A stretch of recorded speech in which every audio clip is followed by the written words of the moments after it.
నమస్తే SR7 TV news కి స్వాగతం. టీబీ అంతం మన పంతం. టీబీ ముక్త భారత్ 100 రోజులు అవగాహన కార్యక్రమంలో భాగంగా బుచ్చినాయుడు కండ్రిగ ప్రాథమిక ఆరోగ్య కేంద్రంలోని పార్లపల్లి టీబీపురం నందు ప్రాథమిక ఆరోగ్య కేంద్ర వైద్యాధికారి డాక్టర్ రెడ్డి మరియు ఆరోగ్య అధికారి వెంకటేశ్వర్ల ఆధ్వర్యంలో అవగాహన కార్యక్రమాన్ని నిర్వహించడమైనది. క్షయ జబ్బు మైకోబాక్టీరియం ట్యూబర్కులోసిస్ అనే బ్యాక్టీరియా ద్వారా ఒకరి నుండి ఒకరికి వ్యాప్తి చెందుతుంది. క్షయజబ్బు కలిగిన వ్యక్తి తుమ్మినప్పుడు, దగ్గినప్పుడు, మాట్లాడినప్పుడు వెలువడే తుంపర్ల ద్వారా గాలిలో కలిసి తద్వారా వాతావరణంలో కలిసి ఒకరి నుండి ఒకరికి వ్యాప్తి చెందుతుంది. ముఖ్యంగా డయాబెటీస్, హైపర్ టెన్షన్, ఎయిడ్స్ వ్యాధిగ్రస్తులు, ధూమపానం చేసేవారు, మద్యపానం చేసేవారు, వ్యాధి నిరోధక శక్తి తక్కువగా కలిగిన వారిలో తొందరగా ఒకరి నుండి ఒకరికి వ్యాప్తి చెందుతుంది. కాబట్టి జ్వరము, దగ్గు, కళ్ళెపడటం, రక్తం పడటం ఇవే కాకుండా ధూమపానం చేసేవారు, మద్యపానం చేసేవారు, ఎయిడ్స్ వ్యాధిగ్రస్తులు, పైన తెలిపిన వారే కాక డయాబెటీస్, హైపర్ టెన్షన్ వారు వీరందరూ కూడా కళ్ళె పరీక్ష చేసుకుని టీబీ ఉన్నట్లయితే సమీప ప్రాథమిక ఆరోగ్య కేంద్రంలో ఉచితంగా 6 నెలల పాటు మందులు వాడినట్లయితే వారిలో ఉన్నటువంటి బ్యాక్టీరియా చనిపోవడమే కాకుండా వారి నుండి ఇతరులకు వ్యాప్తి చెందకుండా వారి యొక్క జీవన విధానాన్ని కూడా పొడిగించబడుతుంది. కాబట్టి ఈ క్షయ జబ్బు కలిగినటువంటి ఇంటిలో వారు గాని, చుట్టుపక్కల వారు గాని అనుమానితులు ప్రాథమిక ఆరోగ్య కేంద్రానికి వచ్చి ఈ క్షయ పరీక్షలు చేసుకుని ఉచితంగా మందులు వాడినట్లయితే వారికి తొందరగా జబ్బు నయమవడమే కాక ఇతరులకు వ్యాప్తి చెందకుండా ఈ టీబీని మన దేశం నుండి పారద్రోలడానికి ఉపయోగపడుతుంది.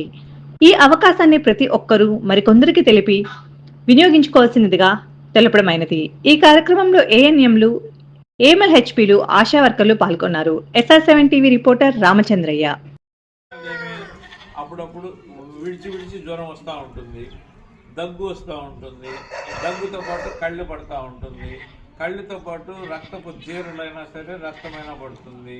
ఇవి కాకుండా ఈ ఎయిడ్స్ పేషెంట్లు కానీ, HIV పేషెంట్లు కానీ, బీపీ ఉండేవాళ్ళు, షుగర్లు ఉండేవాళ్ళు, డ్రింకర్స్, ఇటువంటి వాళ్ళు మాత్రం ఖచ్చితంగా ఈ స్ఫోటం టెస్ట్ అంటే కళ్ళ పరీక్ష అనేది ఖచ్చితంగా చేసుకోవాలి.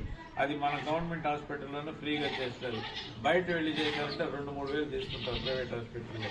మనకు గవర్నమెంట్ హాస్పిటల్లో ఉండి ఇక్కడే పరీక్ష చేసి ఆ దానికి సంబంధించిన ఏదైనా ఉంటే క్రిములు మన హాస్పిటల్ ద్వారా 6 నెలల పాటు ట్రీట్మెంట్ ఫ్రీగా ఇవ్వడం జరుగుతుంది.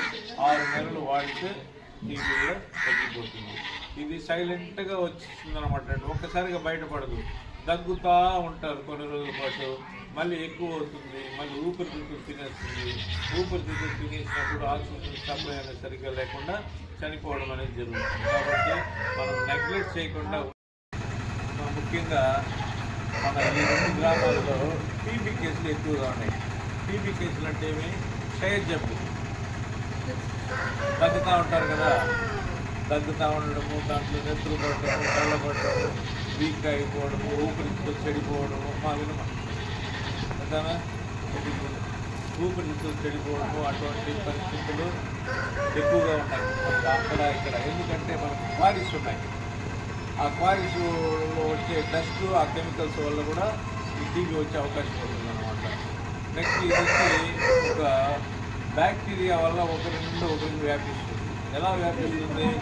ఇప్పుడు నాకు టీబీ ఉంది, నేను మాట్లాడినప్పుడు, తుమ్మినప్పుడు, తగ్గినప్పుడు ఆ డ్రాప్లెట్స్ ద్వారా ఆ బ్యాక్టీరియా అంతా బయట వస్తుంది. బయట వచ్చినప్పుడు మళ్ళీ మనం తాగే నీళ్ళలోనో, ఆహారంతోనో, గాలి ద్వారానో మళ్ళీ మీకు శరీరంలో ప్రవేశించి ఈ టీబీ వచ్చేదానికి అవకాశం ఉంటుంది. ఎవరు వస్తుందంటే వ్యాధి నిరోధక శక్తి ఎవరికైతే తక్కువగా ఉంటుందో వాళ్ళకి ఇమీడియట్గా అటాక్ అవుతుంది. డ్రింకర్స్ అంటారు, తాగుబోతులు అంటారు, స్మోక్ చేసే వాళ్ళు ఉంటారు, అటువంటి వాళ్ళకి తొందరగా వస్తుంది. HIV పేషెంట్లు ఉంటారు, ఎయిడ్స్ పేషెంట్లు, అటువంటి వాళ్ళకి తొందరగా వచ్చే అవకాశం ఉంటుంది.